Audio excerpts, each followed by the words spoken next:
வணக்கம் friends, welcome to Kongunadu சமையல். இன்றைக்கி நம்ம பண்ண போகிறது நாட்டுக்கோழி குழம்பு. இதை நம்ம கிராம முறைப்படி இன்றைக்கி செய்ய போகிறோம். வாங்க பார்க்கலாம்.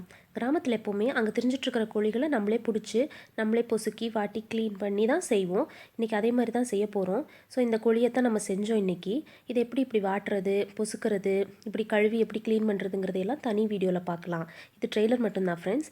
ஸோ இப்படி நம்ம க்ளீன் பண்ணி மீடியம் சைஸ் பீசஸாக கட் பண்ணி வச்சுக்க போகிறோம். ரொம்ப சின்னதாக கட் பண்ணிங்கன்னா அது குழம்புல போடும்போது கரைஞ்சிரும்.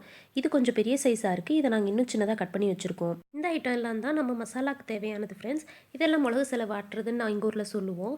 இப்போ ஒரு 1.5 கிலோ அளவுக்கு கறி இருக்குது. அதுக்கு நீங்கள் ஒரு 600லேருந்து 700 கிராம் சின்ன வெங்காயம் தேவைப்படும். நல்லா உரித்து கழுவி வச்சுக்கோங்க. ஒரு வடச்சட்டியில் விளக்கெண்ணெய் ஒரு 2 டேபிள் ஸ்பூன்ஸ் போட்டு அந்த வெங்காயத்தை போட்டு நல்லா வணக்கணும். இதுக்கு நீங்கள் விளக்கெண்ணெய் தான் ஊற்றணும், அப்போ தான் நல்லாயிருக்கும் டேஸ்ட்டு. சின்ன வெங்காயத்தை நீங்கள் வேணும்னா பாதி பாதியாக கட் பண்ணி போட்டுக்கலாம். நல்லா இந்த மாதிரி சாஃப்டாக இருக்கிற வரைக்கும், டிரான்ஸ்லூசன்ட் ஆகிற வரைக்கும் நீங்கள் வணக்கி எடுத்துக்கணும். வணக்கி இதை நல்லா ஆற வச்சுக்கோங்க. இதை நம்ம அரைக்க போகிறோம். இன்னொரு வடச்சட்டியில் நம்ம அடுத்து செலவு ஐட்டங்களெல்லாம் போட போகிறோம். ஃபஸ்ட்டு வரமிளகா ஒரு 10 மிளகாய் அளவுக்கு உங்களுக்கு காரத்துக்கு ஏற்ப நீங்கள் போட்டு நல்லா வணக்கிக்கோங்க. கலர் சேஞ்ச் ஆகிற வரைக்கும் வணக்கிட்டு தனியாக ஒரு தட்டில் எடுத்து வச்சுக்கோங்க. அடுத்தது கருவேப்பிலை நீங்கள் எவ்வளோக்கு எவ்வளோ போடுறீங்களோ நல்லது தான், உடம்புக்கு ரொம்ப நல்லது. இதையும் போட்டு நீங்கள் நல்லா மொறுமொறுன்னு ஆகிற அளவுக்கு வறுத்து எடுத்துக்கோங்க. கருவேப்பிலையும் முடிக்கு எல்லாத்துக்குமே ரொம்ப நல்லது. அடுத்து இது எல்லாத்தையுமே நீங்கள் ஒரே தட்டில் போட்டு வச்சுக்கலாம். போட்டு நல்லா ஆற வச்சுக்கோங்க.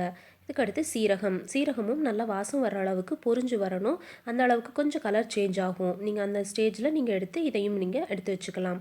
இதுக்கடுத்து மல்லியே நீங்கள் கலர் சேஞ்ச் ஆகிற வரைக்கும் வறுக்கணும். நல்ல மணமாக இருக்கும், வாசனை வரும். அந்த ஸ்டேஜில் நீங்கள் எடுத்து இதையும் போட்டுக்கலாம்.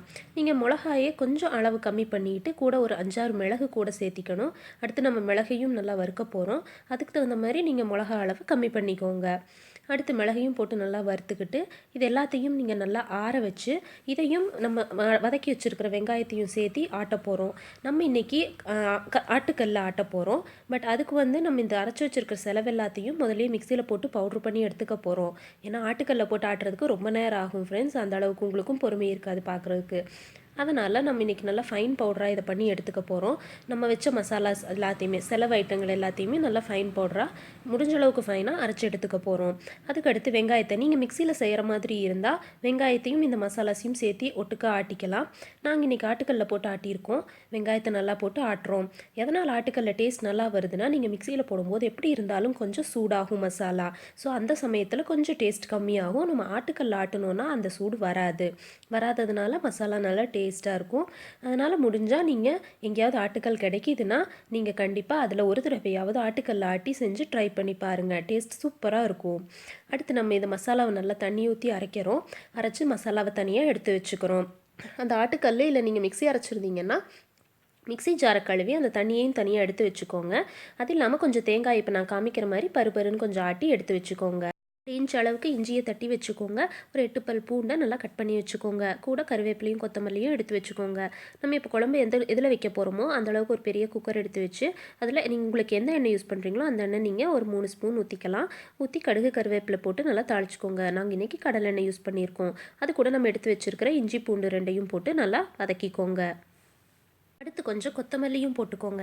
கொத்தமல்லி இப்போவே போடுறதுனால நம்ம கறியோடவே சேர்ந்து வேகும்போது கொஞ்சம் நல்லா அதோட ஃப்ளேவர் நல்லா இறங்கிக்கும்.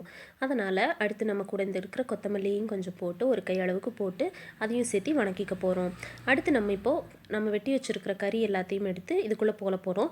அந்த கறியிலிருந்து நம்ம லிவர்னு சொல்லுவோம் இல்லையா, ஈரல், அந்த ஈரலை மட்டும் நம்ம தனியாக எடுத்து வச்சுக்க போகிறோம். ஏன்னா அந்த ஈரல் ரொம்ப சாஃப்டாக இருக்கும். அது நீங்கள் இப்போவே போட்டிங்கன்னா கரைஞ்சிரும். அதனால் அந்த ஈரலை மட்டும் தனியாக எடுத்து வச்சுக்க போகிறோம். அப்புறம் இப்போ நான் காமிக்கிறதுக்கு பேர் அரும்பு. அதாவது நீங்கள் வெடக்கோழியாக இருந்தது அப்படின்னா முட்டை வைக்க ஆரம்பிக்கிற ஸ்டேஜில் இந்த மாதிரி அரும்புன்னு உள்ள இருக்கும். இல்லை இன்னும் கொஞ்சம் அடுத்த ஸ்டேஜாக இருந்தால் உள்ளே நீங்கள் முட்டையே கிடைக்கும் உங்களுக்கு. அந்த முட்டைகளையும் தனியாக எடுத்து வச்சுக்கோங்க. ஏன்னா அதுக்குள்ளே இப்போவே போட்டிங்கன்னா ரொம்ப கரைஞ்சிடும். நம்ம இப்போ விசில் விட போகிறோம். ஸோ மீதி இருக்கிற கறி எல்லாத்தையும் உள்ளே போட்டு கூட மஞ்சத்தூள், உப்பு, அப்புறம் எல்லாத்தையும் நம்ம அரைச்சி வச்சுருக்கிற மசாலாவில் நம்ம பாதி மட்டும்தான் இப்போ போட போகிறோம்.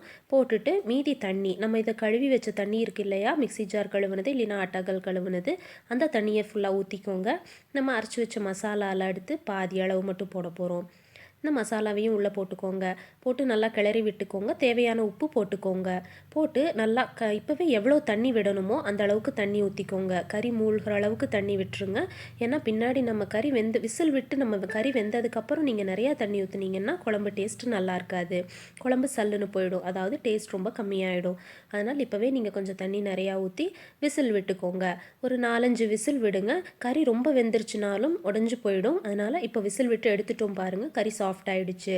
இந்த ஸ்டேஜில் நீங்கள் ரொம்ப கலக்காதீங்க. கலந்தீங்கன்னா பீஸ் எல்லாம் ரொம்ப உடஞ்சி போயிடும். இப்போ நம்ம மீதி இருக்கிற மிளகையும் ஃபுல்லாக போட்டுற போகிறோம். பூராத்தையும் போட்டு நம்ம எவ்வளோ தண்ணி வேணுமோ அந்த அளவுக்கு தண்ணி, அதாவது குழம்பு எந்த அளவுக்கு நம்மளுக்கு வேணுமோ அந்த அளவுக்கு மட்டும். நீங்கள் இந்த ஸ்டேஜில் நான் சொன்ன மாதிரி நிறையா தண்ணி ஊற்றிடாதீங்க. பார்த்து அளவாக ஊற்றிடுங்க. போட்டு ரொம்ப கலக்க வேண்டாம். அந்த அளவுக்கு மட்டும் லைட்டாக அப்படியே கலக்கி விட்டு நீங்கள் இப்போ என்ன பண்ண போகிறோன்னா, இந்த எடுத்து வச்சுருந்த ஈரல், அரும்பு இந்த எல்லாத்தையும், முட்டை இருந்தால் முட்டை, இது எல்லாத்தையும் உள்ளே போட்டு இப்போ நம்ம விசில் விட மாட்டோம். விசிலை எடுத்துட்டு குக்கர் மூடியை மட்டும் மூடி வச்சுருங்க. ஸ்டீம் பண்ணுற மாதிரி நம்ம விசில் போடாமல் அப்படியே ஒரு கொதி வர்ற அளவுக்கு, அதாவது ஒரு 5 மினிட்ஸ், 5 to 10 மினிட்ஸ் நல்லா அந்த மிளகு நம்ம அடுத்து போட்ட மிளகு ஒரு கொதி வரணும். அவ்வளோதான். நம்ம மிளகுல போட்ட ஐட்டங்கள் எல்லாமே நம்ம ஆல்ரெடி நம்ம ஃப்ரை பண்ணி தான் நம்ம அரைச்சிருக்கோம். அதனால் பச்சை வாசம் இருக்காது.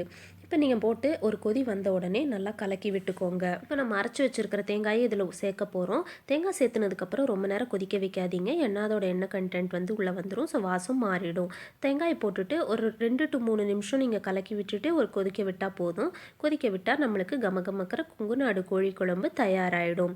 இதை கண்டிப்பாக வீட்டில் செஞ்சு பாருங்கள். கூட நீங்கள் இதை கார்னிஷ் பண்ணுறதுக்காக கொத்தமல்லி வேணால் மேலே தூவிக்கலாம். இன்னும் நல்லாயிருக்கும். பெரிய மண் பாத்திரம் இருக்குன்னா கண்டிப்பாக அதில் ட்ரை பண்ணுங்கள் ஃப்ரெண்ட்ஸ். இதை விட இன்னும் சூப்பராக மண்மணம் மாறாமல் இருக்கும். நாங்கள் நிறைய பேர்த்துக்கு செஞ்சதால் நாங்கள் குக்கரில் செஞ்சுருக்கோம். சாப்பிட்டு பாருங்கள் மக்களே. உங்களோட கருத்துக்களை கமெண்ட் செக்ஷனில் போடுங்க. எங்களோட இந்த பதிவை பார்த்தமைக்கு மிக்க நன்றி.